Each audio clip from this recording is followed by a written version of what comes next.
And स्वागत है आपका प्रीति की कहानियां में, जहां कहानियां सिर्फ डराने के लिए नहीं, कुछ सिखाने के लिए भी होती हैं। कभी रहस्य, कभी रोमांच और कभी एक ऐसी सीख जो दिल को छू जाए। वीडियो पसंद आए तो लाइक करें, कमेंट में बताएं कि आपकी सबसे पसंदीदा कहानी कौन सी थी और सब्सक्राइब जरूर करें। आपका साथ हमें प्रेरणा देता है और कहानियों की इस खूबसूरत दुनिया को और भी गहराई से रचने की ताकत देता है। कुछ कहानियां सिर्फ कहानियां नहीं होती, वे चेतावनियां होती हैं। वे एक ऐसे समय की गूंज होती हैं जो खत्म होने से इनकार कर देता है। आज मैं आपको ऐसी ही एक कहानी सुनाऊंगा। रामगढ़ नाम के एक छोटे भूले हुए गांव की कहानी। ये गांव हमारे देश के दिल में किसी भी दूसरे गांव जैसा था। सोने के खेत जहां तक नजर जाती थी फैले हुए थे। जिंदगी धीमी, सरल और अनुमानित थी। लोग एक दूसरे को जानते थे। वे अपनी खुशियां और अपने दुख साझा करते थे, लेकिन वे एक राज भी साझा करते थे। एक ऐसा राज जो उनकी शांतिपूर्ण जिंदगी के ऊपर पहाड़ी पर रहता था। वे इसके बारे में सिर्फ फुसफुसाते थे, सूरज ढलने के बाद ही। वे इसे दुखों की हवेली कहते थे। मुझे वे दिन साफ याद है। मैं बस एक लड़का था, लेकिन मेरे दादाजी अपने झुर्रीदार चेहरे और समझदार आंखों के साथ अक्सर हमें कहानियां सुनाते थे। लेकिन जब भी कोई हवेली का जिक्र करता तो उनका चेहरा बदल जाता। उनके चेहरे पर एक परछाई छा जाती। वे हमें उस जगह के पास कभी न जाने की चेतावनी देते थे। वे कहते थे, यह जीवितों के लिए नहीं है। उनकी आवाज एक धीमी, गंभीर गर्जना थी जो हमारी रीढ़ में सिहरन पैदा कर देती थी। गांव के सभी बड़े सहमत थे। उन्होंने ऐसी चीजें देखी थीं, ऐसी चीजें सुनी थीं जो सभी तर्क को धता बताती थीं। वे परित्यक्त हवेली की खिड़कियों में अजीब रोशनी की बात करते थे और चांदनी नाइटों में एक औरत के रोने की हल्की आवाज की। हालांकि गांव के बच्चे इन कहानियों से मोहित थे। वर्जित चीजें हमेशा एक विशेष आकर्षण रखती हैं, है ना? हम एक दूसरे को हवेली के जंग लगे दरवाजों को छूने की हिम्मत देते थे, लेकिन किसी ने कभी ऐसा नहीं किया। डर बहुत वास्तविक था। हमारे बड़ों की कहानियों से हम में बहुत गहराई से बैठा हुआ था। हवेली वहां खड़ी थी, ढलते सूरज के सामने एक काली परछाई एक ऐसी त्रासदी की निरंतर याद दिलाती थी जिसे गांव ने भूलने की बहुत कोशिश की थी। उसकी क्रम्बलिंग वॉल्स और टूटी हुई खिड़कियां खोखली आंखों जैसी दिखती थीं जो गांव पर एक द्वेषपूर्ण नजर रखती थी। ये एक ऐसी जगह थी जहां खुशी मरने गई थी। ये कहानी सिर्फ एक हॉन्टेड हाउस के बारे में नहीं है। ये बहादुरी और मूर्खता के बीच की रेखा के बारे में है। ये इस बारे में है कि कुछ राज क्यों दफन किए जाते हैं, और ये 4 ऐसे युवा पुरुषों के बारे में है जिन्होंने उस रेखा को पार करने का फैसला किया, अज्ञात को चुनौती देने का। दुखों की हवेली के दिल में उनकी यात्रा उनके जीवन को हमेशा के लिए बदल देगी। उन्होंने सोचा कि यह एक खेल है, साहस की एक सिंपल टेस्ट, लेकिन वे गलत थे। वे यह जानने वाले थे कि कुछ दरवाजे एक बार खुलने के बाद फिर कभी बंद नहीं हो सकते। उनकी हंसी जल्द ही चीखों में बदल जाएगी। हवेली खुद कभी शान का प्रतीक थी। इसे एक अमीर जमींदार ठाकुर विक्रम सिंह ने लगभग 1 सदी पहले बनवाया था। उन्होंने इसे अपनी खूबसूरत पत्नी रत्ना के लिए बनवाया था। लोग कहते थे कि उनका प्यार किसी कविता जैसा था। हवेली हंसी, संगीत और जिंदगी से भरी हुई थी। इसमें बड़े बड़े गार्डन थे, अनमोल कला से सजे हुए हॉल थे और ऐसी बालकनीज थी जहां से पूरी घाटी का शानदार नजारा दिखता था। यह रामगढ़ का दिल था, जश्न और खुशहाली की जगह। ठाकुर अपनी दरिया दिली के लिए जाने जाते थे और उनके देखरेख में गांव फ्लरिश्ड। लेकिन खुशी नाजुक हो सकती है। यह कांच की तरह टूट सकती है। इलाके में एक भयानक बीमारी फैल गई और ठाकुर की प्यारी पत्नी रत्ना बीमार पड़ गई। बेहतरीन डॉक्टरों को बुलाया गया, दुआएं मांगी गईं, लेकिन कुछ काम नहीं आया। एक तूफानी रात में उनका देहांत हो गया, जिससे ठाकुर पूरी तरह टूट गए। कहते हैं उनका एक हिस्सा उन्हीं के साथ मर गया। जो हवेली कभी खुशी से भरी थी वह खामोश हो गई। संगीत बंद हो गया, हंसी फेडिंग हो गई। बड़े बड़े हॉल अब सिर्फ ठाकुर के दुख से भरे थे। वह एक सन्यासी बन गए, खुद को दुनिया से अलग कर लिया।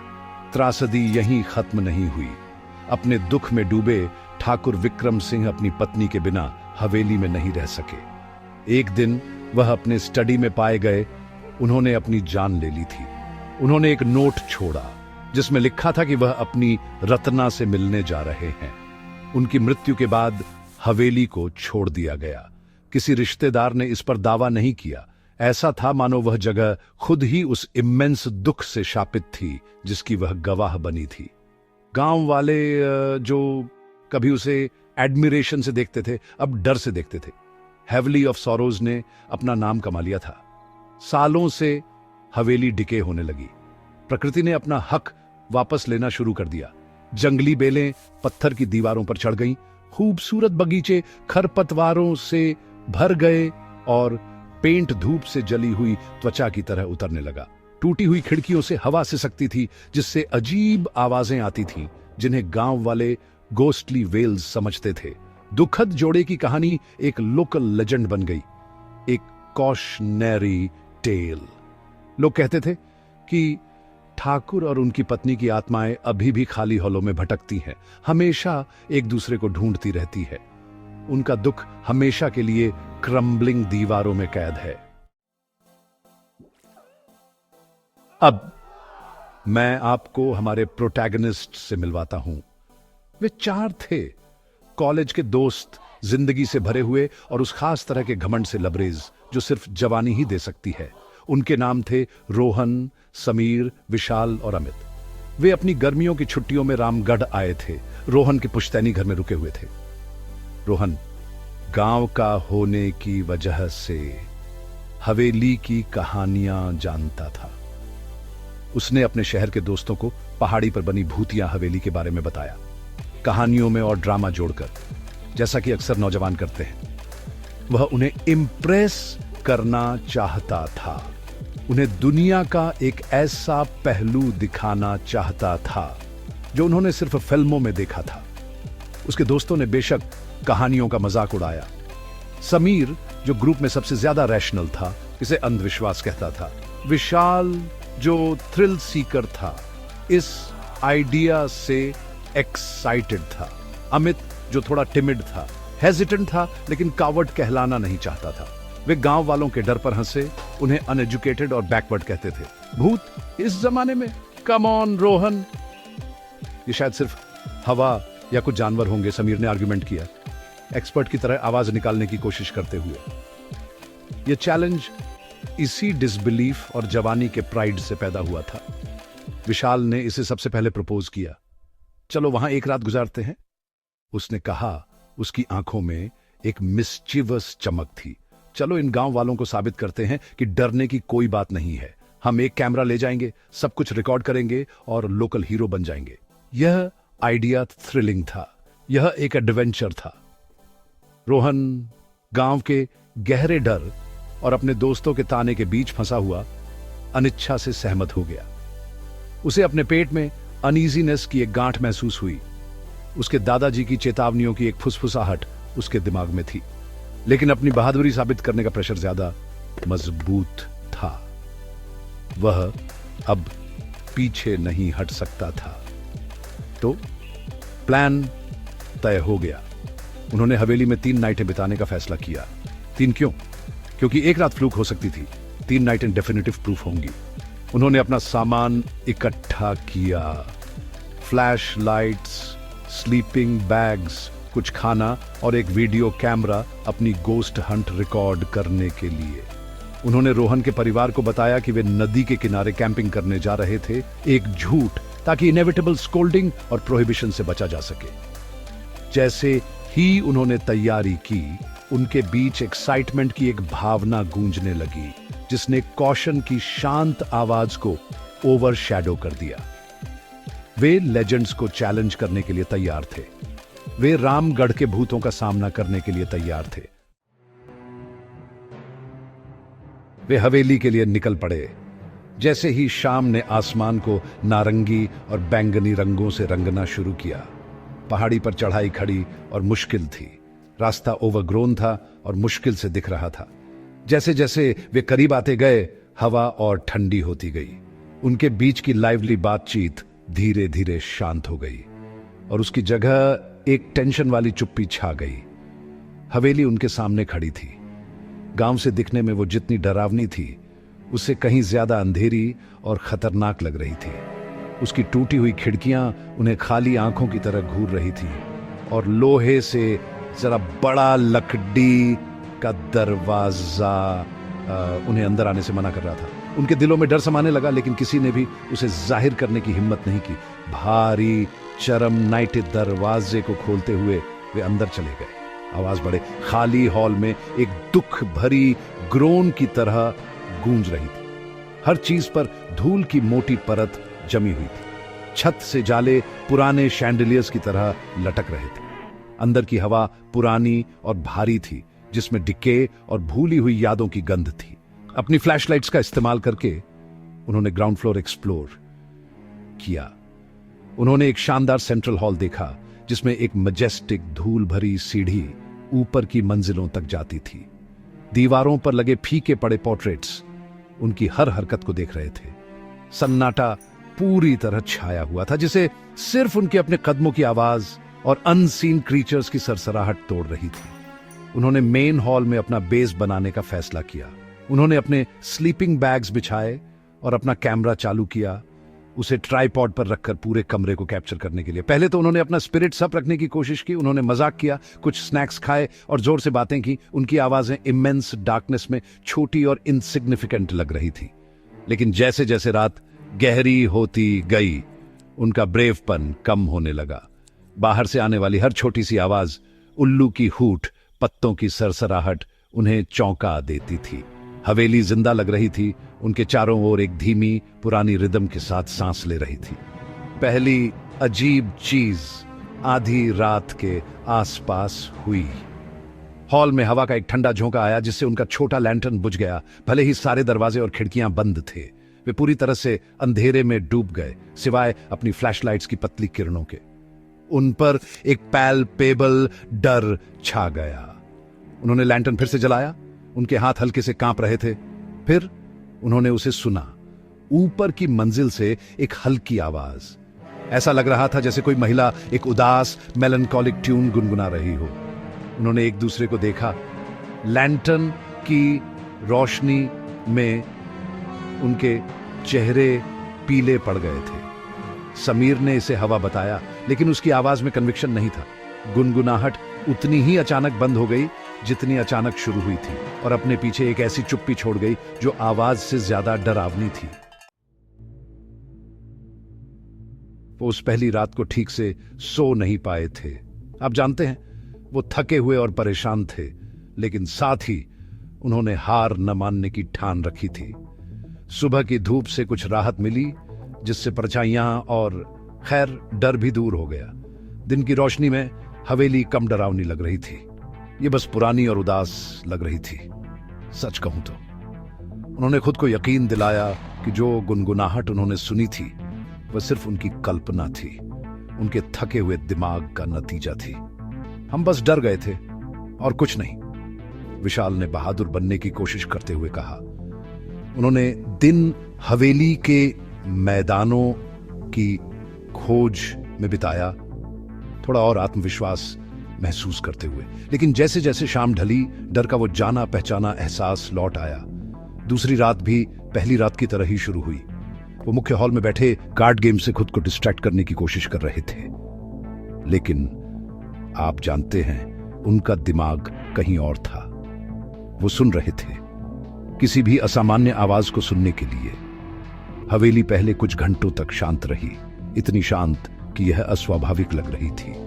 खामोशी एक भारी चादर की तरह थी, उन्हें सफोकेटिंग कर रही थी। वे बार बार ग्रैंड सीढ़ियों की ओर देखते रहे, ऊपर की मंजिल के अंधेरे की ओर, जहां उन्होंने गुनगुनाहट सुनी थी।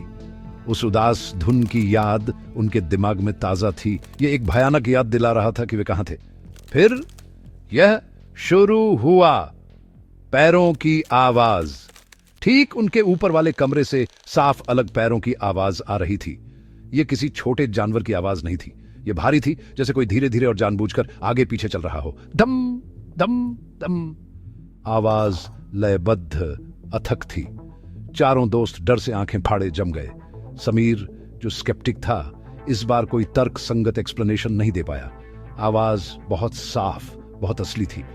अमित अनियंत्रित होकर कांप रहा था, धीमी आवाज में प्रार्थनाएं बुदबुदा रहा था। रोहन को अपने दोस्तों को यहां लाने का गहरा, भयानक पछतावा महसूस हुआ। विशाल, हमेशा की तरह निडर, ने फैसला किया कि उसे देखना ही होगा कि यह क्या था। मैं ऊपर जा रहा हूं, उसने फुसफुसाते हुए कहा, अपनी टॉर्च पकड़ते हुए। रोहन और समीर ने उसे रोकने की कोशिश की, लेकिन वह अड्डा रहा। हम इसी के लिए तो यहां आए थे, है ना? उसने तर्क दिया। गहरी सांस लेते हुए उसने चरम नाइटी लकड़ी की सीढ़ी पर चढ़ना शुरू किया। उसकी टॉर्च की किरण अंधेरे में एक डगमगाता रास्ता बना रही थी। बाकी लोग नीचे से देख रहे थे, उनके दिल जोरों से धड़क रहे थे। जैसे ही विशाल सीढ़ियों के ऊपर पहुंचा और उस कमरे की ओर मुड़ा जहां से पैरों की आवाज आ रही थी, पैरों की आवाज अचानक रुक गई। हवेली एक बार फिर शांत हो गई। विशाल एक पल के लिए वहां खड़ा रहा, फिर धीरे से कमरे का दरवाजा खोला। विशाल को कुछ नहीं मिला। कमरा खाली था। हवेली के बाकी हिस्सों की तरह धूल की मोटी परत से ढका हुआ था। कोई पदचिह्न नहीं थे, कोई संकेत नहीं था कि सालों से कोई वहां आया था। वह घबराया हुआ और भ्रमित होकर नीचे आ गया। उसका दिखावा खत्म हो गया था, उसकी जगह एक असली डर ने ले ली थी। किसी भी भौतिक सबूत की कमी कुछ मिलने से ज्यादा डरावनी थी। इसका मतलब था कि जो कुछ भी वो आवाजें कर रहा था वह इस दुनिया का नहीं था। उन्होंने बाकी की रात एक साथ दुबक कर बिताई, बिना सोए, सूरज उगने का इंतजार करते हुए। उस जगह पर एक और रात बिताने का विचार असहनीय था। वे जाना चाहते थे। अमित रो रहा था, घर जाने की विनती कर रहा था। विशाल भी मान गया कि रुकना एक बुरा विचार था, लेकिन रोहन को एक अजीब खिंचाव महसूस हुआ। वह इसी गांव का था। यह कहानी उसके इतिहास का एक हिस्सा थी। उसे लगा कि उसे इसे अंत तक देखना होगा। उसे एक भयानक अपराध बोध भी महसूस हुआ। कहानियां सुनाने का विचार उसका था, उसकी ना कहने की अक्षमता ही उन्हें यहां ले आई थी। उसने उन्हें एक और रात रुकने के लिए मना लिया, ये वादा करते हुए कि वे सुबह होते ही चले जाएंगे। अनमने ढंग से वे मान गए। वे थके हुए थे, डरे हुए थे, लेकिन उनका एक हिस्सा जवाब भी चाहता था। तीसरी रात सबसे खराब थी। हवेली का माहौल खतरे से भरा था। ऐसा लगा जैसे घर खुद उनकी मौजूदगी से नाराज था। उन्होंने सामान्य होने का नाटक भी नहीं किया। वे बस अपनी स्लीपिंग बैग में बैठे थे, हाथ में टॉर्च लिए इंतजार कर रहे थे। सुबह करीब 2 बजे तापमान अचानक गिर गया। वे अपनी सांसों को हवा में देख सकते थे। सीढ़ियों के ऊपर से एक हल्की नीली रोशनी निकलने लगी। ये एक हल्की अलौकिक चमक थी जो दीवारों पर लंबी नाचती हुई परछाइयां डाल रही थी। वे डर से लकवाग्रस्त हो गए थे, हिलने या बोलने में असमर्थ थे। फिर उन्होंने उसे देखा। एक आकृति सीढ़ियों से नीचे उतरने लगी। वह एक महिला थी जिसने एक सुंदर पुराने जमाने की सफेद साड़ी पहनी हुई थी। उसका रूप पारदर्शी था। वे उसके पीछे की दीवार देख सकते थे। उसका चेहरा सुंदर था, लेकिन अविश्वसनीय उदासी से भरा था। उसकी गालों से आंसू बह रहे थे, लेकिन उसने कोई आवाज नहीं की। वह रत्ना थी, ठाकुर की पत्नी। वह सीढ़ियों से नीचे और हॉल के पार सरकती हुई गई। चारों डरे हुए लड़कों पर एक नजर भी नहीं डाली। वह मुख्य दरवाजे की ओर बढ़ी। उसका रूप झिलमिला रहा था, और फिर जैसे ही वह दरवाजे तक पहुंची, वह कुछ भी नहीं में गायब हो गई। नीली रोशनी गायब हो गई, और वे एक बार फिर ठंडी, दमनकारी अंधेरे में रह गए। एक पूरे मिनट के लिए वहां पूरी तरह सन्नाटा था। चारों दोस्त इतने सदमे में थे कि सांस भी नहीं ले पा रहे थे। सफेद कपड़े में रोती हुई महिला की तस्वीर उनके दिमाग में छप गई थी। यह अब कोई कहानी नहीं थी, यह सच था। रत्ना का भूत असली था। अचानक ऊपर की मंजिल से एक तेज दर्द भरी चीख गूंजी। ये एक आदमी की आवाज थी जो दर्द और गुस्से से भरी थी। रत्ना, मुझे छोड़कर मत जाओ, आवाज चीखी।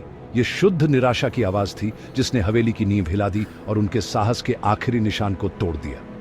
ये आखिरी तिनका था। वे घबराकर अपने पैरों पर खड़े हो गए और दहशत में अपना सामान लेने लगे। स्लीपिंग बैग वहीं छूट गए, खाना भूल गए। उनका एकमात्र विचार बाहर निकलना था, दुखों के घर से भागना था। जैसे ही वे तेजी से अपना सामान बैग में डाल रहे थे, कमरे में चीजें उड़ने लगी। अमित के सिर के पास एक फूलदान दीवार से टकराकर टूट गया। एक भारी किताब मेज से उड़ गई। तिपाई पर रखा कैमरा जोर से जमीन पर गिरा और टुकड़ों में टूट गया।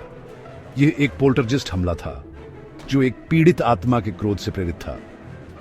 ठाकुर का भूत गुस्से में था। वे भागे। उन्होंने पीछे मुड़कर नहीं देखा। वे मुख्य द्वार से बाहर निकले और अंधेरे में ठोकरें खाते और गिरते हुए पहाड़ी से नीचे भागे। क्रोध और दुख की आवाजें हवेली से उनका पीछा कर रही थी। वे बिना रुके तब तक भागे जब तक वे गांव के किनारे तक नहीं पहुंच गए, जहां वे ढेर होकर गिर पड़े। हांफते हुए उनके शरीर थकान और आतंक से कांप रहे थे। वे सुरक्षित थे, लेकिन वे पहले जैसे नहीं थे। 3 दिन पहले जो अहंकारी आत्मविश्वासी युवा उस पहाड़ी पर चढ़े थे, वे जा चुके थे। उनकी जगह 4 विनम्र डरे हुए लड़के थे जिन्होंने खाई में झांका था और उसे वापस झांकते हुए देखा था। उन्होंने जो देखा उसके बारे में कभी विस्तार से बात नहीं की। वे कर भी नहीं सकते थे। वे रोती हुई महिला या गुस्से वाली अदृश्य आवाज को कैसे समझाते? कौन उन पर विश्वास करता? उनके पास अपनी तेजी से भागने के कारण खरोंचें और चोटें थीं, लेकिन उनके पास अलौकिक घटनाओं का कोई सबूत नहीं था। उनका कैमरा टूट गया था। उनका रोमांच एक आघात में बदल गया था, एक दुस्वप्न जो उन्हें जीवन भर सताता रहेगा। उन्होंने अज्ञात को चुनौती दी थी और वे हार गए थे। हवेली ने अपने रहस्य तो रखे थे, लेकिन उसने उनकी आत्माओं पर एक निशान छोड़ दिया था। जब वे फाइनली रोहन के घर लौटे तो उसके दादाजी पोर्च पर उनका इंतजार कर रहे थे। उन्हें कोई हैरानी नहीं हुई। वे गुस्से में नहीं दिखे, वे बस उदास दिख रहे थे। उन्हें पता था कि वे कहां गए थे। वे उनकी आंखों में डर देख सकते थे। उन्होंने बस उन्हें बैठने का इशारा किया और पानी दिया। जब वे थोड़े शांत हो गए तो बूढ़े आदमी ने बोलना शुरू किया। उनकी आवाज धीमी और यादों के बोझ से भरी हुई थी। उन्होंने उन्हें कहानी का वह हिस्सा बताया जो गांव में कोई और नहीं जानता था। वह हिस्सा जिसे उन्होंने 50 साल से ज्यादा समय तक सीक्रेट रखा था। जब ठाकुर की मौत हुई तब मैं एक जवान आदमी था, उन्होंने शुरू किया। मैं हवेली में अस्तबल के लड़के के तौर पर काम करता था। मैंने अपनी आंखों से ठाकुर का दुख देखा था। वे अपनी पत्नी से अपनी जान से भी ज्यादा प्यार करते थे। उनकी मौत के बाद वे एक चलते फिरते भूत की तरह थे।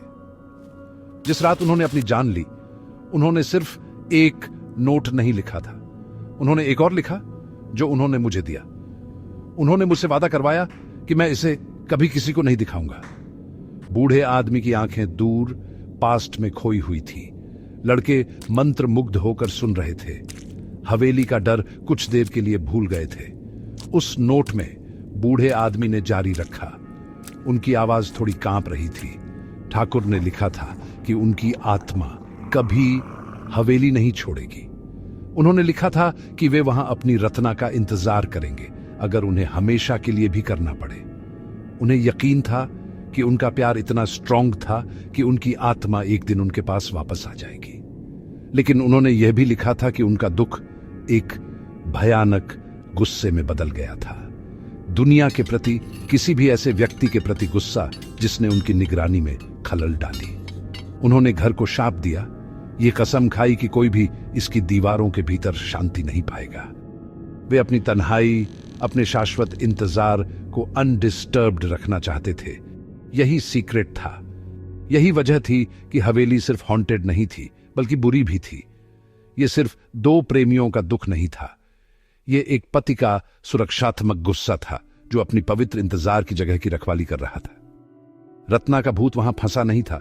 बूढ़े आदमी के मुताबिक उनकी आत्मा शांत थी, लेकिन जो लड़कों ने देखा, जो गांव वालों ने कभी कभी सुना, वह एक बची हुई याद थी, उनके दुख की एक गूंज जो बार बार बज रही थी।